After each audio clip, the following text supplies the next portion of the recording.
Tony for my MMA news. And the UFC has been rolling through this COVID-19 like no other sports have. Dana White has set the precedent. And season number 4 of the Contender series is getting ready to start in a couple of weeks. And we are here to preview a big middleweight matchup of 2 Pennsylvania fighters. And my guest is Earl Trouble Small. Earl, how you feeling? Earl is the head trainer at 302 BJJ in Delaware. Earl is a 3-0 welterweight himself. We're going to talk about his fighting career later, what he has going on at 302. First, Earl, how you feeling? What's going on over there in Delaware? Bob, I'm feeling good, man. I'm thankful to be here to speak with you.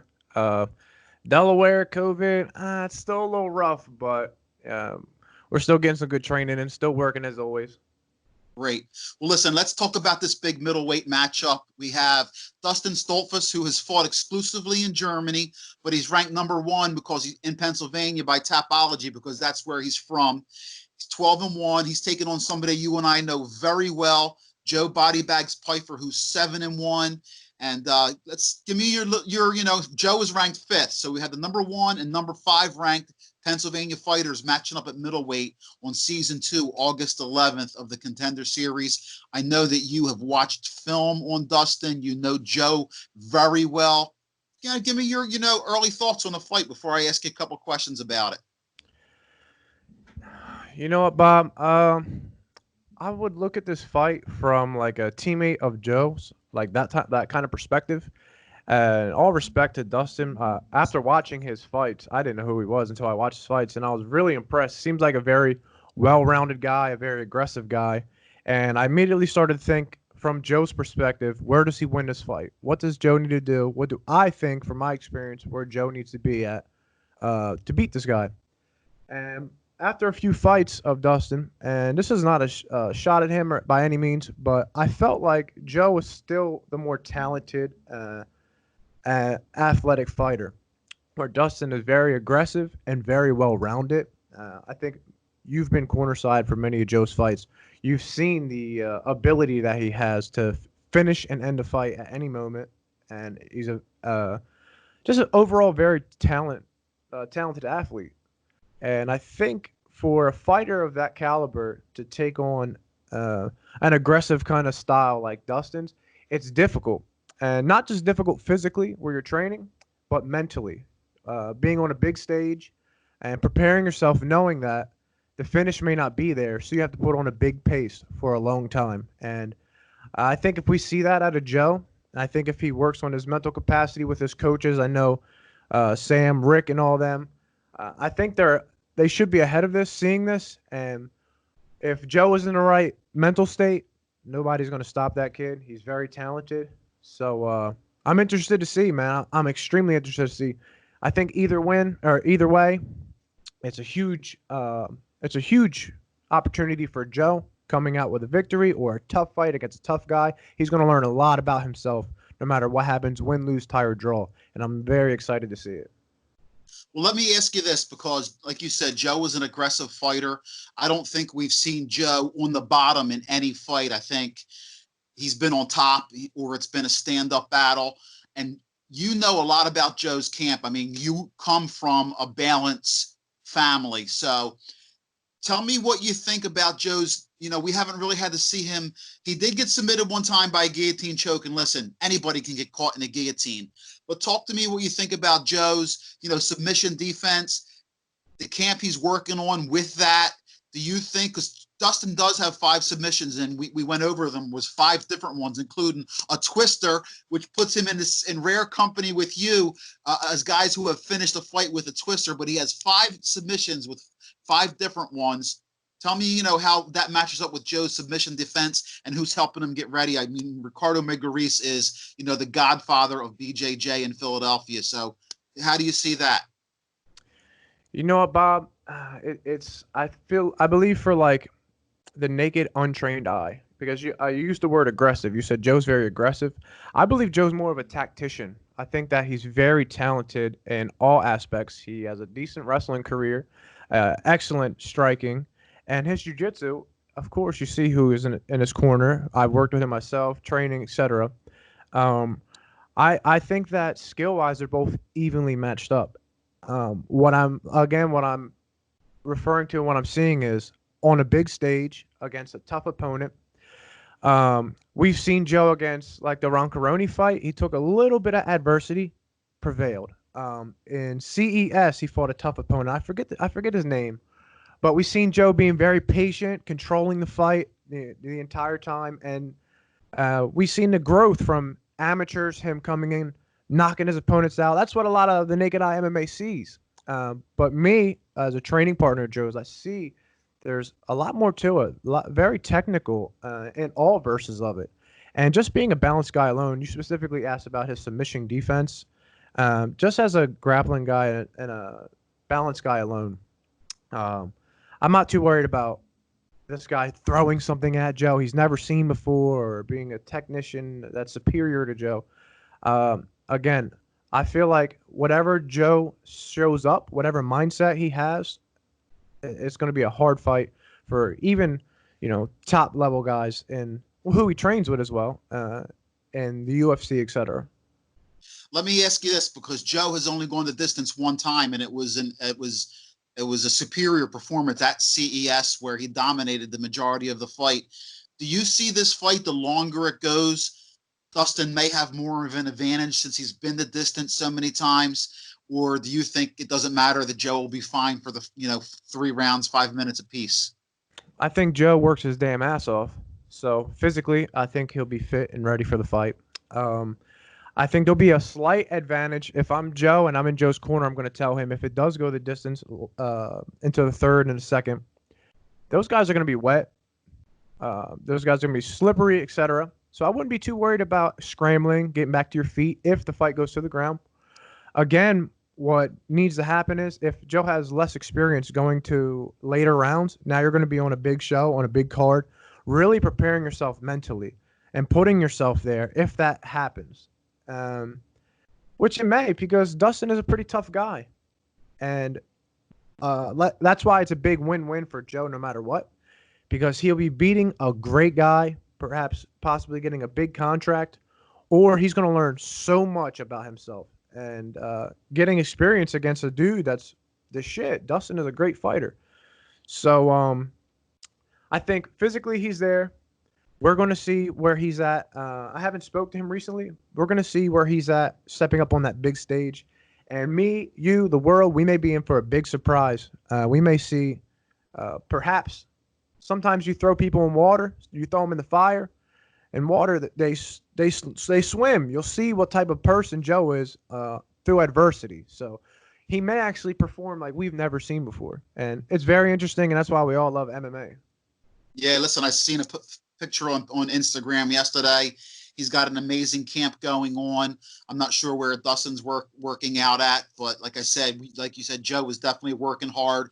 He has some really good leadership in his camp, and as you know, because some of his mentors are the same guys that mentor you, so yes, it's really going to be an exciting fight on the 11th. I can't wait for it. Everybody around here is going to be tuned in. Joe is like on the East Coast in New Jersey and Pennsylvania. He's, one of the most popular fighters because he's exciting. He brings that exciting style. And like you said, there's going to be a lot of people over here hoping you're right, that he has, the breakout performance of his career because, usually you hear the Bodybagz chants and, you're performing right now in front of no fans at all. So he's not going to have those fans to help him get the adrenaline. But does Joe, let me ask you this, because Joe obviously is strong, but when I watch him fight, to me, he looks like he has that extra adrenaline level that not just from strength from working out, but like some guys have that adrenaline strength. Do you get that take from Joe as well? You know what? Without going too much into this, I think Joe is a very emotional person because I know him on a personal level. So I think that may be what you guys are seeing sometimes from the naked eye. And I see him during training and almost personally, I play video games with him. And I've known him when we were very little kids as well. Our fathers would hang out. My grandfather was good friends with him. He would come over to the house. I'd go to his wrestling meets in high school, actually. And I think that behind the killer Bodybagz, that you guys see, he's a very emotional person. And that's where the hard work comes from. And that's where, from where I see Joe, I'm very interested. I've been doing this stuff for a very long time. And I actually teach MMA fighters. I teach jiu-jitsu to people. So I get to see the psychological part and see where people are in their head and their own growth, etc. So without getting too far away from your exact question, uh, I don't know, man. I'm excited to see. Do I see? You asked if I feel an extra boost, an extra adrenaline. Yeah, sometimes I believe that he's got something deep inside him, something he wants to prove almost. And sometimes you see that in his in the way he presents himself. And sometimes, most of the time, it works for him. I think he beats people before he fights them.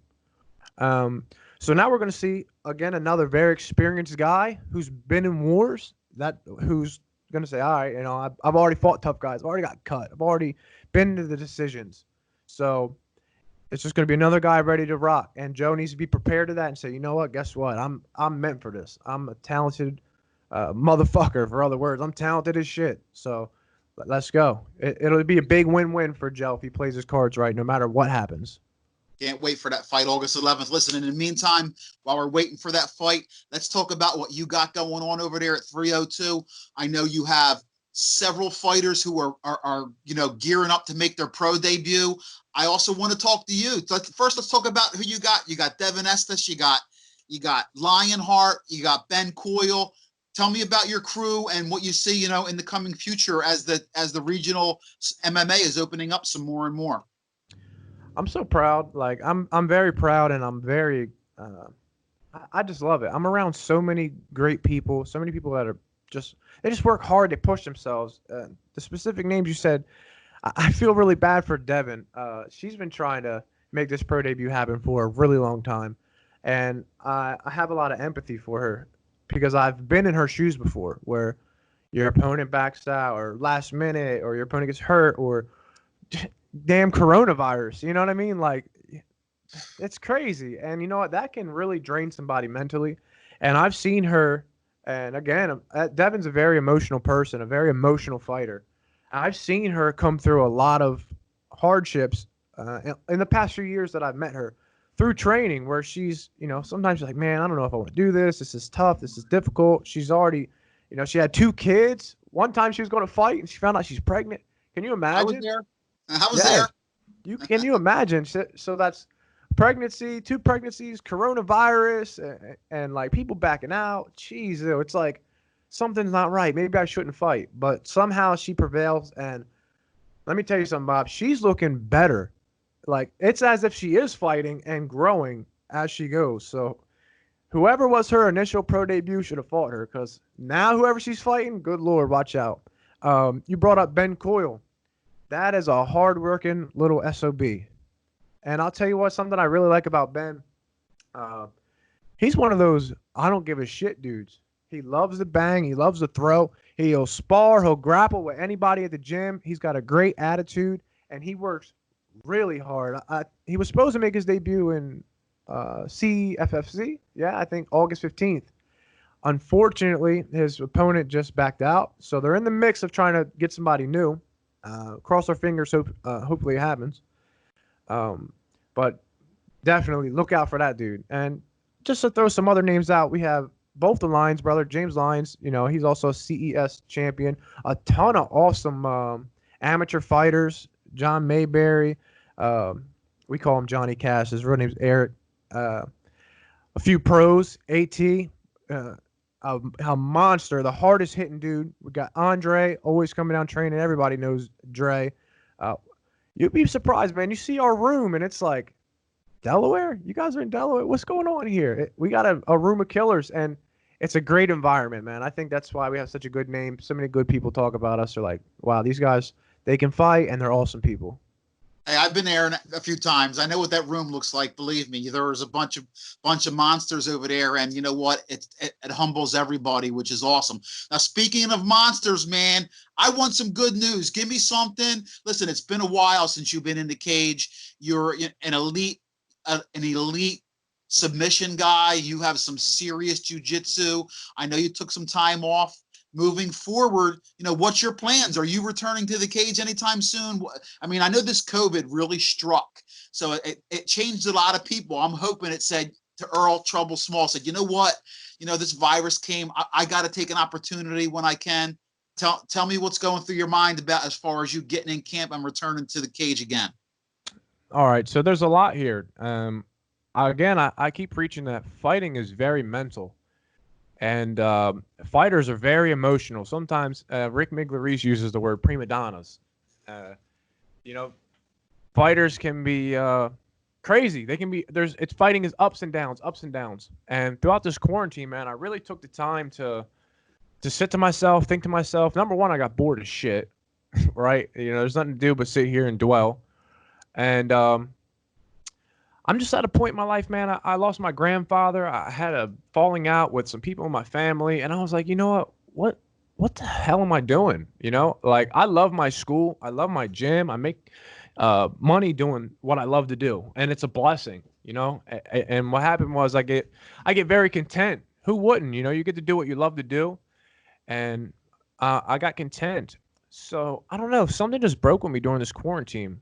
And I'm just ready, man. I feel like after watching people that I care about, people that I train with, my good friends, I see Joe, I see Dre, I see Basil, I see all these guys. I compete with these guys. I'm with these guys every single day. I work just as hard as them. Sometimes, I'm there. So I'm like, what am I doing? Let's make this happen. Everybody's telling me, Trub, you know what? You're talented as shit. You're great. Another thing that was holding me back was, again, my students. All right, well, that means I got to stop teaching as much, investing as much time, which takes a lot.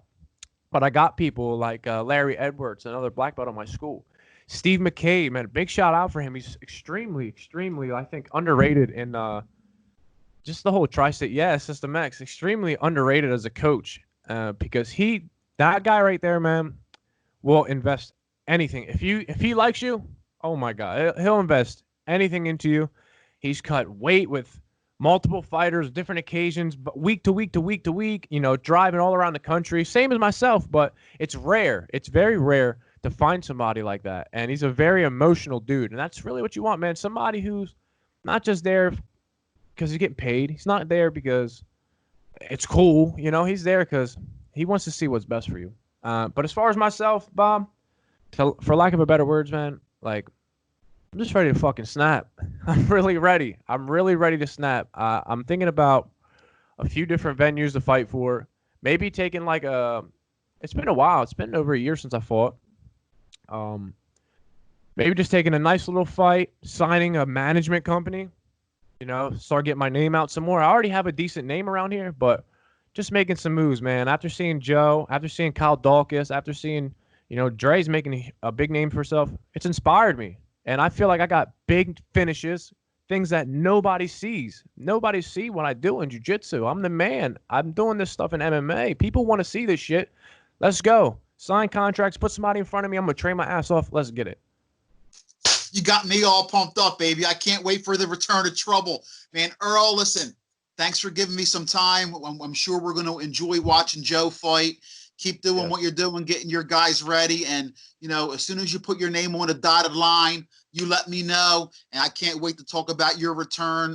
You're an exciting fighter. And like I said, I am very thrilled to find out that, you're heading that way, man. It's always great to talk to you, my man. You're part of this community that makes this community over here in New Jersey and Pennsylvania and Delaware great.